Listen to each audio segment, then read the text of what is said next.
రాజ్కోట్ వేదికగా జరిగిన మూడో టెస్టులో టీమిండియా ఘన విజయం సాధించింది. ఇక ఈ 5 టెస్టుల సిరీస్ లో భాగంగా 2-1 తేడాతో నిలిచింది. ఇటు బ్యాటింగ్, బౌలింగ్, ఫీల్డింగ్ తో అదరగొట్టి ఇంగ్లాండ్ కు మంచి గుణపాఠం చెప్పింది. ఇక రాంచీలో జరిగే 4వ టెస్టుకు ఇదే ఉత్సాహంతో టీమిండియా సిద్ధమవుతుంది. ఇక ఈ టెస్టుకు స్టార్ బౌలర్ అయిన జస్ప్రీత్ బుమ్రా దూరం కానున్నాడు.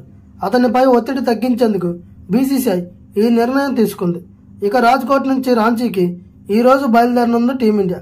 కానీ బుమ్రా మాత్రం సోమవారమే అహ్మదాబాద్ కి తిరిగి వెళ్లిపోయాడు. అయితే అతని స్థానంలోకి ఎవరు వస్తారనేది మాత్రం బీసీసీఐ ఇంకా చెప్పలేదు.